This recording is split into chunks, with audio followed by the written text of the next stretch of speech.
Okay, good afternoon students. Students, I'm really sorry that I was not able to take your classes for the past few days as my uncle passed away, so I was there with them.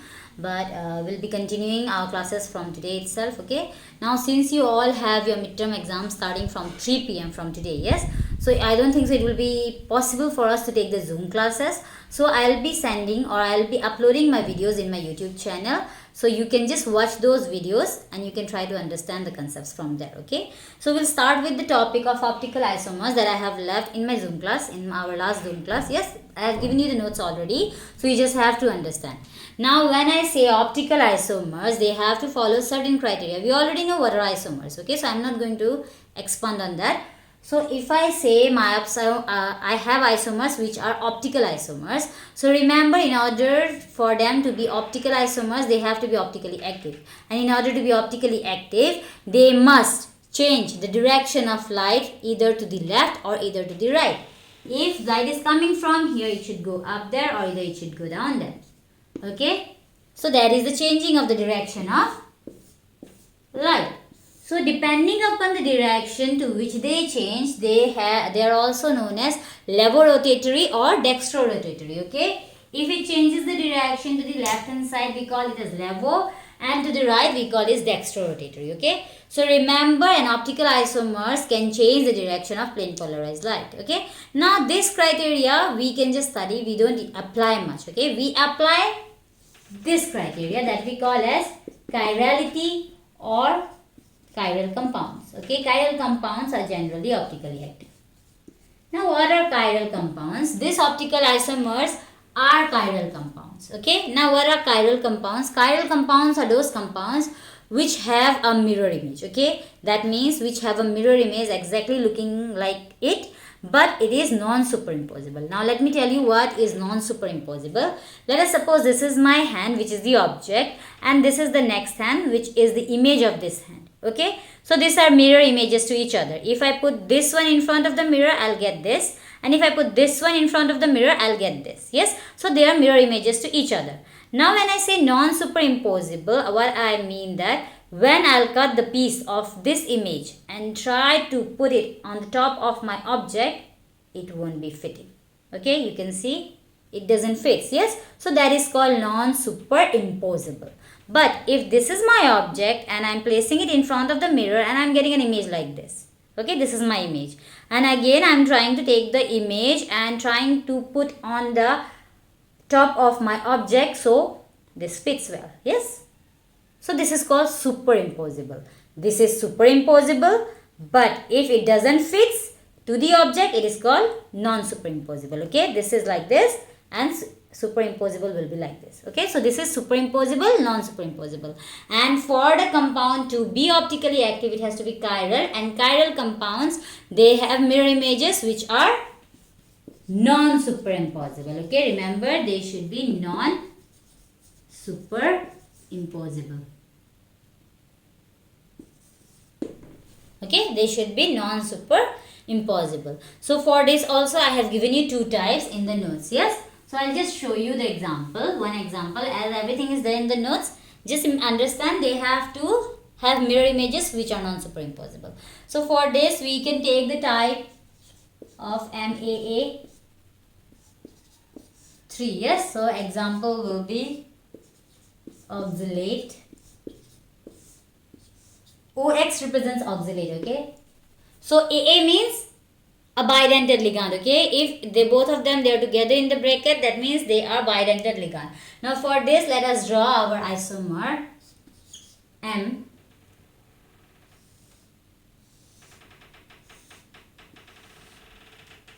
Three, yes, it's a bidentate ligand, that means two donor atoms. So 3 into 2, 6. So remember about the bonding always. One will go up, one will go down. Yes, it should have 6 coordinate bonds because it's 3 and it's a bidentate ligand. 3 into 2, 6. So now let us draw the configuration. So if I draw one oxalate here, yes, it will give 2 coordinates. One here, one here. Another one here. Another one here. Yes, so this is one form. Now I have to see whether it has a mirror image or not. So when you are drawing, it's very simple. Just Imagine that you are putting a mirror. Now just think, if there is a mirror in front of this, what kind of image you will get? What kind of image you are gonna get? Okay, this part will be always same. Okay, this part is always gonna same. So if you are going to get a mirror image, this part will be obtained on the opposite side. Yes, if this is over here, you will get this one over there. If you are just putting a mirror, okay, just imagine there is a mirror, so your image will be opposite to that. This one will come over here, this one is on this side, so it will go this side, and again this is over this side, that means over here, so it will come on the opposite side. Mirror images are always opposite. Okay, now check that whether they are superimposable or not. So just imagine, if I am trying to cut this part and trying to bring on the top of this, does this will fit? No. Okay, because this portion will come over here, so that means they are not superimposable, they are non-superimposable. So this one will come under optical isomer. Okay, this is an example for optical isomer. So I have given you the example for both the types. You can study from those notes. Okay, now let's move to the theory portion. Okay students, now we are done with the isomer portion. Now we will go to the theory portion. I have already given you the notes for this as well. Now Werner's theory. Now this theory was given by a Swiss scientist whose name was Alfred Werner. Okay. Now this theory he gave by studying the properties of different coordination complex.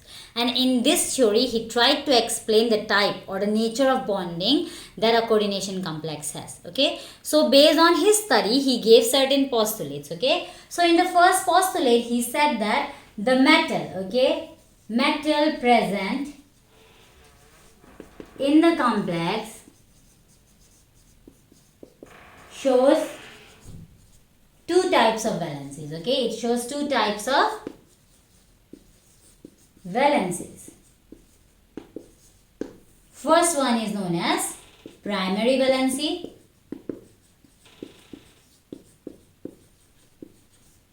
Second one is known as secondary valency. So according to Werner, according to his study, he said that the metal atom present in a coordination complex shows two kinds of valencies. First is primary, second one is secondary valency. Okay. Now primary valency represents the oxidation state of metal atom. Okay. While secondary valency represents the coordination number of the complex. Okay. Primary valency is given by the oxidation number of the metal atom, while the secondary valency is given by the coordination number of the complex. Okay. And this primary valency is generally ionizable. Okay. Ionizable. While this is non-ionizable. I'll explain you one by one. When I say ionizable, we should understand that in a coordination complex, which portion is ionizable? That means when I'll dissolve in water, which portion will come out as ion? The counter ions. Yes, the complex itself, it's a complex ion, it won't come out. Yes, it won't separate, but the counter ion.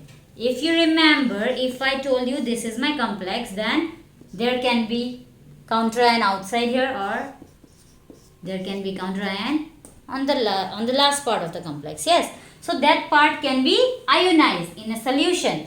So generally primary valency is satisfied by the counter ions, while the secondary valency is non-ionizable. That means we are talking about the ligands present inside the coordination pair. Okay. So remember, the secondary valency is given by the ligands. Okay. That's why they are referred to be the coordination numbers. And they are non-ionizable. That means when I'll dissolve, these ligands are never gonna come out from the coordination pair. Okay. So that's why we call them as non-ionizable. Now let me explain you this one with an example. Okay, over there in this theory, this primary and secondary valencies are the most important one. Okay, so let me explain you with an example. So for this, let's take the example of cobalt hexaammonia chlorine 3. Okay, now in case you are asked to find out the primary and the secondary valency for this particular complex, that is for this particular metal, how we'll do that? First, primary valency. Okay, Now since primary valency is equal to the oxidation state of cobalt. You just have to find out the oxidation state of cobalt. So what will be for oxidation state? Let it be X. Yes. So X plus 6 into 0 plus 3 into minus 1 overall 0. So it will be equal to, yes. So therefore primary valency will be plus 3. Okay, primary valency of this particular complex is plus 3. So you can know it from the counter ions. How many counter ions are there? 3 counter ions are there. Yes. Are they negative counter ions or positive counter ions? Negative counter ions. That means my metal complex will have positive sign. Since this is negative, it will be positive. So primary valency, ionizable part. Okay, it can be ionized. While for secondary valency, we have to see the coordination number. Yes, and I hope you remember how to find out the coordination number.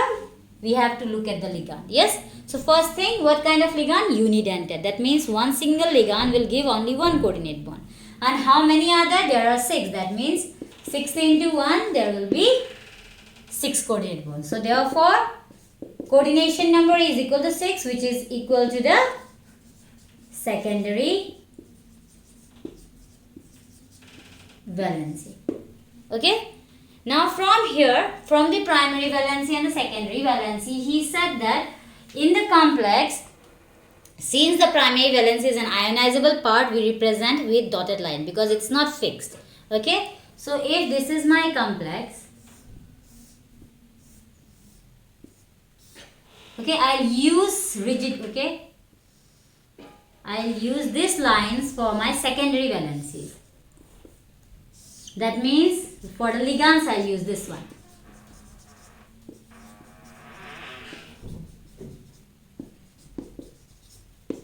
While for my counter ions, that means for my primary valency, I'll be using dotted lines. Why dotted? Because they are not fixed at their place. They are not fixed. They can be changed. Okay. So they are not always fixed and they don't have a constant number, but the ligands are always present in a constant number. So this represents secondary. The straight line represents the secondary valency, while this one primary. Now since secondary valency is fixed and primary is not fixed, the shape, okay, the orientation of the complex in space is given by the secondary valency. Okay, because this is fixed while this is not fixed. Okay, so the orientation or the shape in which it is present in space, it's given by secondary valencies. Okay, so this was about primary and secondary valencies. Now again there is another thing. In a complex, according to Werner, he said that the secondary valencies are unidirectional. Okay, that means the direction from the ligand to the cobalt, okay, to the metal has only one direction. Either it will be from here to here or it will be either from here to here. Okay, but in coordination complex, we know that the direction is like this. Okay, they are unidirectional. He studied this one, okay, that they are unidirectional. But this primary valencies are not unidirectional, okay, because they are not fixed in number, so even the direction is not fixed. Okay, so this is all that Werner's theory tells us about primary and secondary valency. Primary oxidation state, secondary coordination number. Primary valencies are not fixed, okay, and since they are not fixed, they are not unidirectional or they do not have a direction inserting. While secondary valencies, they are fixed. Okay, so that's the reason why they give actual orientation of a complex in space and they are unidirectional. That means they are fixed in one single direction.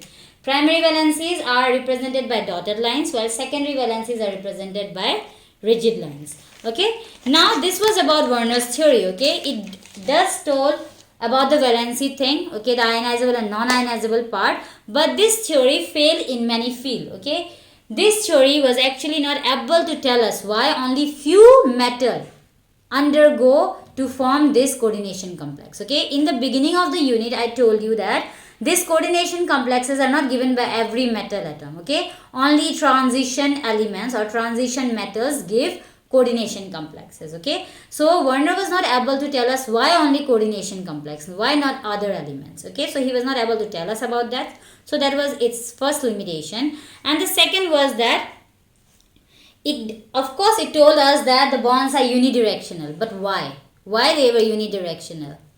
The bond used to go from the ligand to the metal. But why they were unidirectional, he did not explain that one. Okay, as well as he even didn't explain what kind of properties my complex will have or what kind of structure it will have.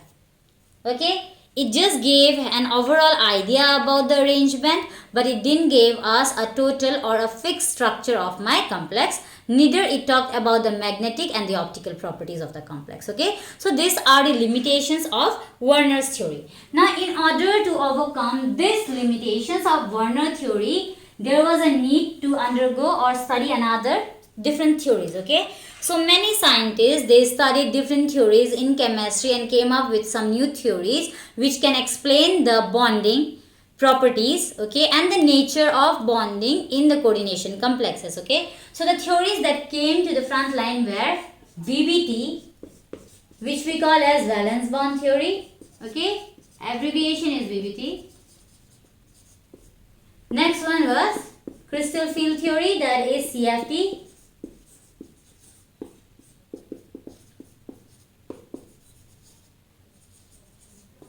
Now third one is ligand field theory.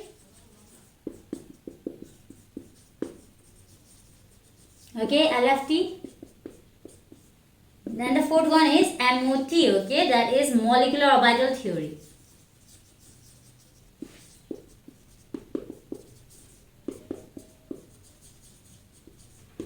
Now, as I told you, Werner theory didn't explain everything about the coordination complexes properly. There was a need to study this bonding of coordination complexes by other theories. Okay, so scientists, they did study other theories in order to explain this bonding nature and the structure of coordination complexes. So the first theory was valence bond, CFT, ligand field and MOT. Among all this, we are only supposed to study these two, and these two are very important.